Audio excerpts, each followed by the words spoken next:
There's a moment in every winner's journey that has nothing to do with the spotlight, the crowd, or the medal.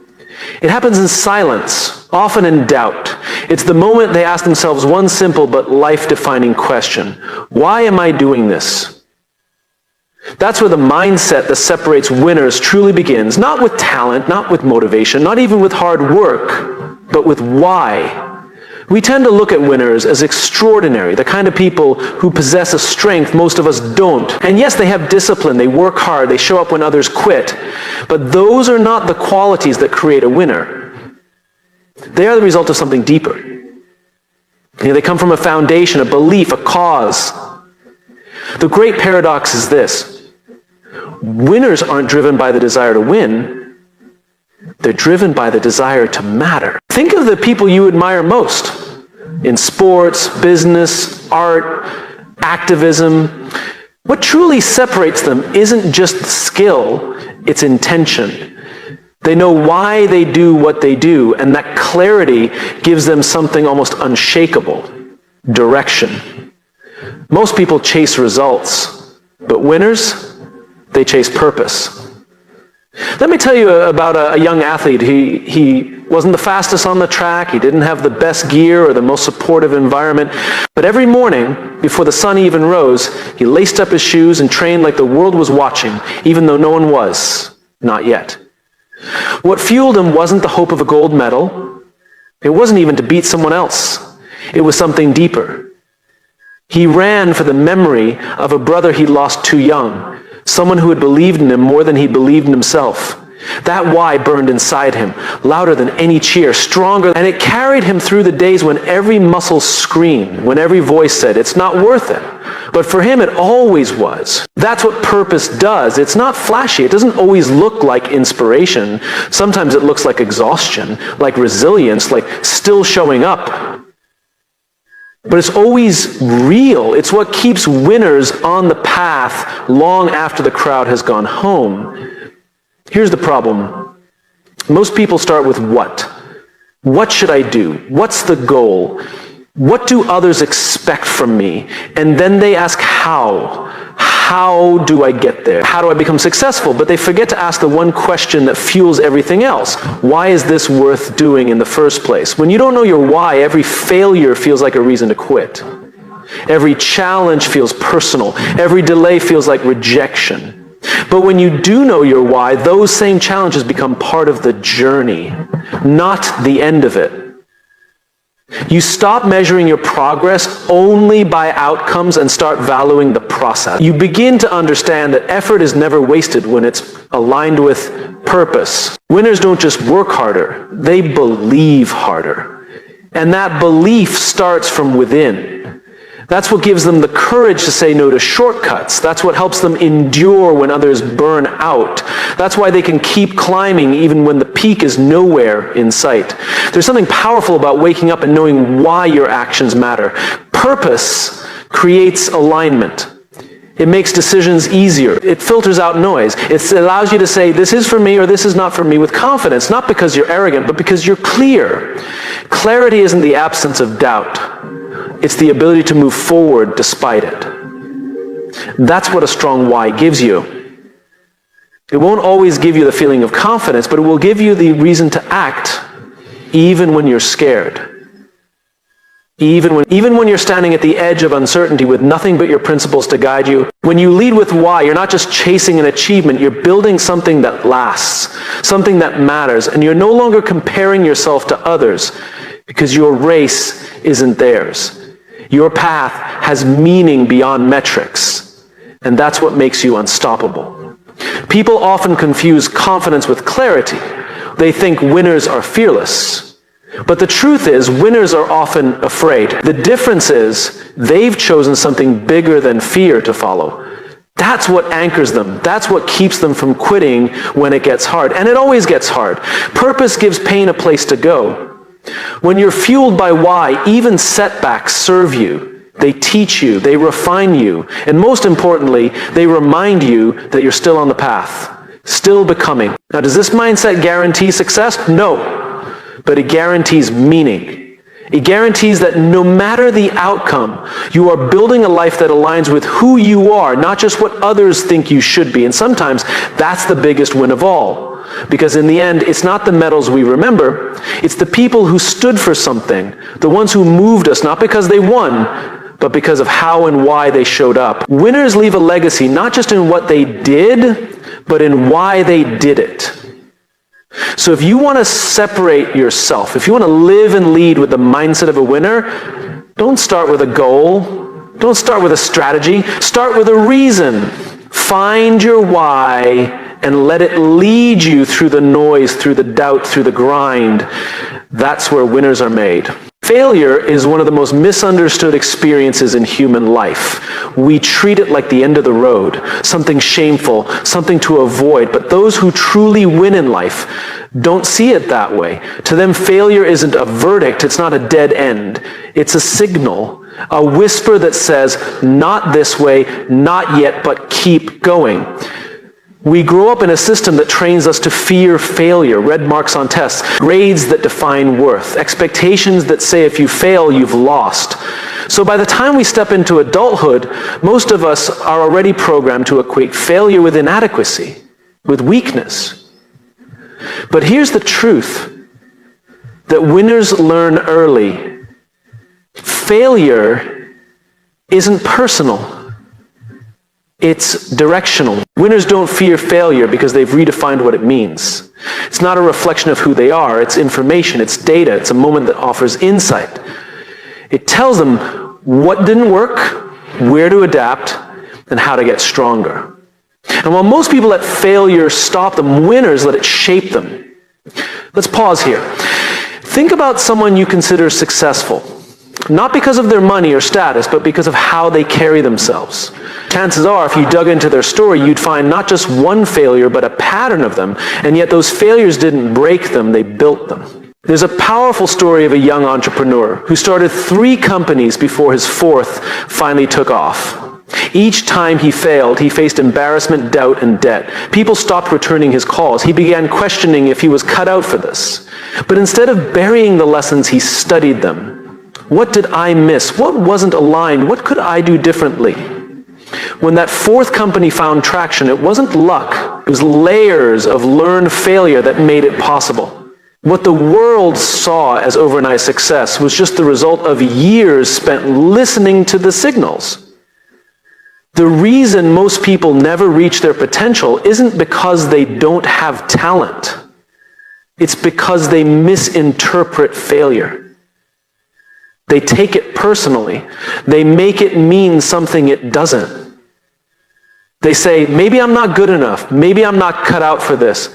But winners ask a different question. What is this failure trying to teach me? The mindset that separates winners is not that they fail less. It's that they fail better.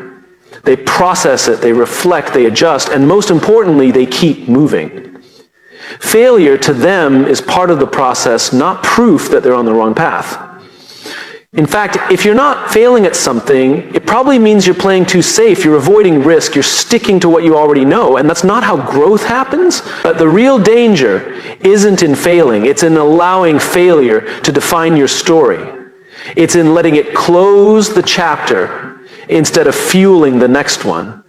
When we stop because we're afraid to fail again, we're not protecting ourselves, we're limiting ourselves. And the tragedy is that we never get to find out what could have been if we had just tried one more time. Failure is feedback, and the most powerful leaders, athletes, creators, and change makers in the world treat it that way.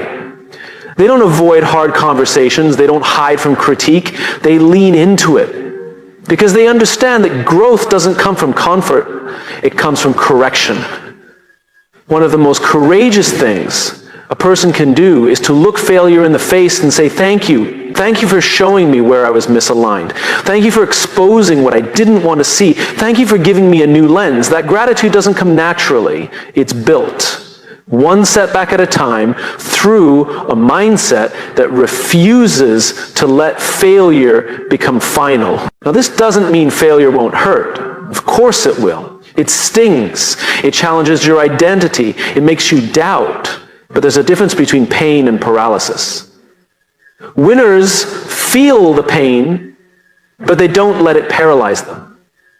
They sit with it, learn from it, and move forward with more clarity than before. That's the signal. That's what separates those who endure from those who exit. And what's remarkable is that failure, when handled well, builds something far more valuable than just skill. It builds humility.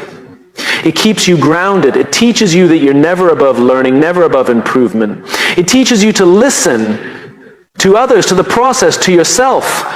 And in that humility, you become more trustworthy, more relatable, more resilient. In a world that worships perfection, there is something deeply human and deeply attractive about someone who owns their failure and grows through it.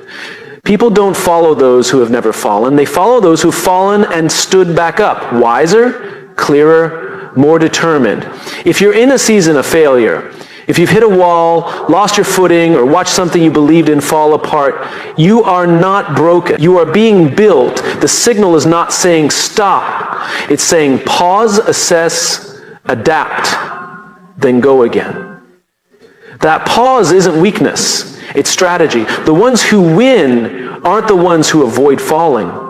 They're the ones who learn how to rise with intention. So the next time you fail, and you will, don't rush past it. Don't hide it. Listen, learn. Ask yourself, what is this trying to show me? That simple shift changes everything. Because when failure becomes a teacher instead of a threat, you become unstoppable. Remember, the ones who achieve something extraordinary in life don't just have vision. They have resilience. And resilience isn't built in moments of comfort. It's built in the valley, in the messy middle, in the space between falling and rising again. That's where the real transformation happens. The mindset that separates winners doesn't eliminate failure, it reclaims it. It turns every loss into a lesson, every misstep into momentum, and it trusts that every detour has the potential to shape a deeper kind of success, the kind that lasts. We live in a culture obsessed with intensity, big wins, dramatic transformations, all or nothing moments. We celebrate the person who loses 50 pounds in a month. We applaud the entrepreneur who made it overnight. We idolize the viral post, the breakout success, the meteoric rise. But here's the truth that often gets lost in the noise. Greatness is not built in bursts, it's built in repetition, in rhythm, in routine. The mindset that separates winners isn't found in intense spurts of effort, it's found in quiet, deliberate consistency. Most people get inspired to start. Few stay committed to continue. That's the difference. Anyone can give everything they have for a day, but what happens when the motivation fades, when no one is watching, when the applause has stopped and the challenge still remains? That's when winners reveal themselves. Not in a single act of greatness, but in the decision to show up again and again, long after the emotion is gone. Consistency is boring. That's why most people resist it. It lacks the adrenaline of new beginnings or the thrill of big achievements. But winners understand that boredom is not the enemy, it's the path. Repetition refines, routine strengthens. Showing up daily, even imperfectly, creates momentum that intensity never can. Imagine a musician who practices for 5 hours one day, then puts their instrument away for a week. Then they do it again. That's intensity. Now compare that to someone who plays for 30 minutes every single day, no matter how they feel. Which one do you think improves more over time? Who builds muscle memory? Who deepens their understanding of their craft? It's obvious. The one who was consistent. Because mastery is not about extreme effort once. It's about purposeful effort often. The problem is that we romanticize intensity. It looks better on social media. It creates dramatic stories. I stayed up all night building this. I ran 20 miles without training. I wrote a book in a weekend. But none of those things last. They spark attention, but they don't build legacy. Consistency may not get you noticed immediately, but it keeps you going when others fade out. There's something profoundly human about the struggle to stay consistent. We all want progress, but we crave novelty. The idea of doing the same thing every day can feel restrictive, like we're missing out on something more exciting. But real freedom isn't found in chaos. It's found in discipline. When your actions are aligned with a deeper purpose, repetition becomes a form of reinforcement, not limitation. Winners don't just build habits, they honor them. They understand that every time they show up, they're not just checking a box. They're casting a vote for the kind of person they want to become. Each workout, each page written, each conversation, each step forward, however small, becomes part of something bigger. There's a story of a writer who committed to writing just 500 words a day. It's not much, maybe half a page. But he did it every single day for 5 years. No matter what, even on vacation, even when he was tired, even when the words came slow. At the end of those 5 years, he didn't just have books, he had confidence, discipline, clarity. Because consistency doesn't just produce outcomes, it changes identity. You start seeing yourself not as someone who occasionally tries, but as someone who is a runner, a leader, a builder, a writer. Identity is not formed in moments of intensity. It's shaped through consistent action. That's why winners rarely talk about motivation, because motivation is fleeting, it's unreliable, it shows up when it wants to, and disappears when things get hard. But consistency doesn't ask how you feel, it asks what you value. And if what you value is growth, purpose, or excellence, then you show up even when it's inconvenient. That doesn't mean every day will be perfect, it won't be. Winners understand that consistency doesn't mean never missing, it means never quitting. It means choosing the long game. It means having the humility to start again when you fall off track. Because missing one day isn't failure, giving up is. When you embrace consistency, you begin to understand the power of compounding effort. Just like money invested over time grows exponentially, so do your habits. What feels small today becomes significant tomorrow. One good choice multiplies into better ones. One day of action becomes a week becomes a month, and slowly, without fanfare, transformation happens. The challenge is that this transformation isn't visible at first. That's why so many people quit too soon. They expect quick results. And when they don't see them, they assume it's not working. But the truth is, the results of consistency are always delayed. The change is happening beneath the surface, in your mindset, your resilience, your clarity, long before it becomes visible to others. There's nothing glamorous about waking up early to do something that feels hard and goes unnoticed. But every time you do, you reinforce a truth that matters more than any outcome. I keep my word to myself. That's the mindset that builds trust, not just with others, but with your own potential. In a world chasing intensity, consistency becomes a quiet rebellion. It's the slow, steady rhythm of someone who doesn't need to prove anything because they're too busy building something. And that something is a foundation that will last when the hype dies down. If you want to separate yourself, start small. Pick something you care about, something that matters, and commit to showing up for it every day. Not perfectly, not dramatically, just honestly, consistently. And let that commitment become part of who you are.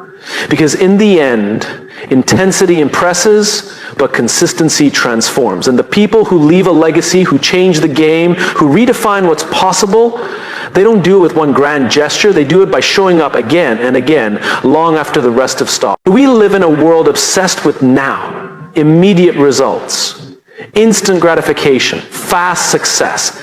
Everything is measured in moments. How many likes, how many followers, how quickly something can grow. The problem is, nothing meaningful is built in a moment. It's built over time.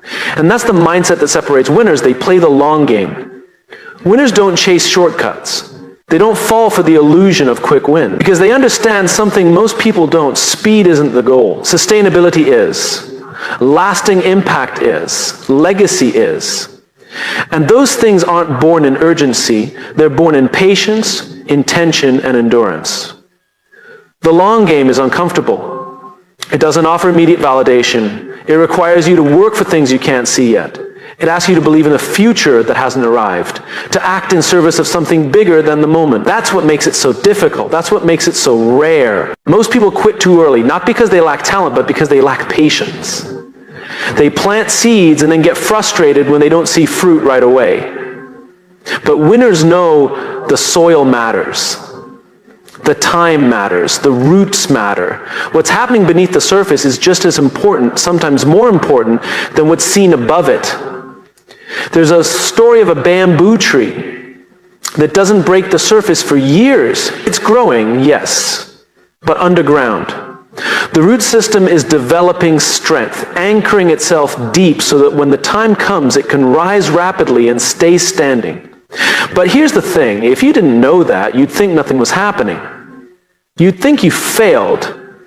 That's how life works too. The work you're doing right now might not show results yet, not because it's failing, but because it's foundational. Winners don't just show up when things are visible, they show up when it's invisible, when the progress is quiet, when no one is cheering.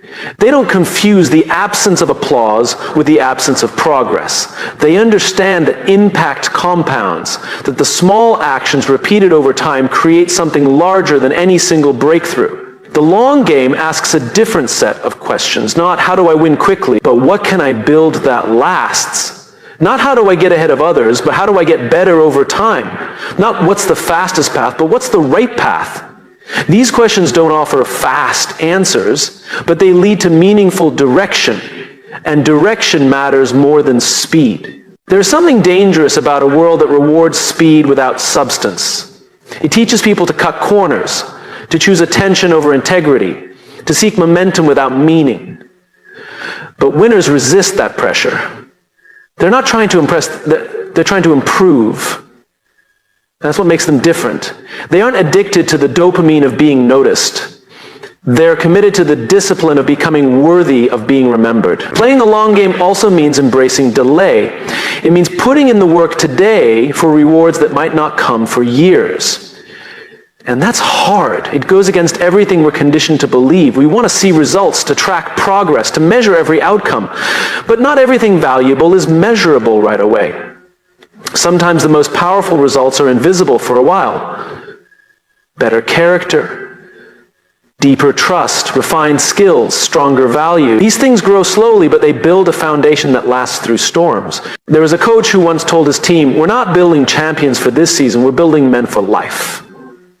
That's the long game. It's not just about winning today. It's about becoming someone who continues to grow, to lead, to influence long after the scoreboard is turned off. And that kind of mindset doesn't just create winners in sports, it creates winners in life. The irony is that the long game actually creates better short-term results too. Why? Because you stop rushing, you stop reacting. You start focusing on the right things, relationships, systems, habits, clarity. When you're not obsessed with immediate outcomes, you start investing in what actually works. You build slowly, but smartly. And over time, the results speak for themselves. When you play the long game, you also start seeing setbacks differently. A loss doesn't mean it's over. A delay doesn't mean it's denied. You stop taking detours personally. You start realizing that everything, even the hard parts, can be used for something. Winners aren't immune to failure. They're just patient with it. They know it's not the end of the story, it's a chapter, and they keep writing. Patience doesn't mean passivity. It doesn't mean sitting back and hoping things work out. It means showing up actively, intentionally, without needing instant results to justify the effort. That's a different kind of strength. It's quiet, it's steady. But it's the kind that outlasts the hype. There's a reason that the tallest buildings need the deepest foundations. The bigger the dream, the more patience it requires, the more time it demands, the more discipline it asks of you. Winners don't resent that. They respect it. They know that the time it takes to build something right is never wasted. Because when it's built right, it endures. It's easy to get discouraged when you feel like everyone else is ahead. But comparison is a distraction. Everyone is running their own race, and not all races are meant to be sprinted. Some are meant to be paced, to be sustained, to be run with strategy and wisdom. The question isn't how fast you're going, it's whether you're moving in the direction that aligns with who you are and who you want to become. So if you're not seeing the results you hope for, don't panic, don't quit, don't change your goal. Change your timeline. Give it more time. Give yourself more time. Trust the process. Trust the foundation. Trust that what you're building now has the potential to become something extraordinary. Not just today, but for years to come. Because winners don't just win once. They win repeatedly, sustainably, quietly. They build lives, not moments, and they do it not by rushing, but by rising. Slowly, steadily, with patience and purpose. That's what it means to play the long game. That's what it means to build something that lasts. There are two kinds of fuel that drive people: pressure and purpose. Both can push you to act, both can get you results. But only one of them will sustain you. Only one of them will strengthen you. Only one of them creates the kind of mindset that winners live by. Pressure is external, it's reactive. It comes from expectations, deadlines, judgment, competition. It's loud, it demands performance. It says, you have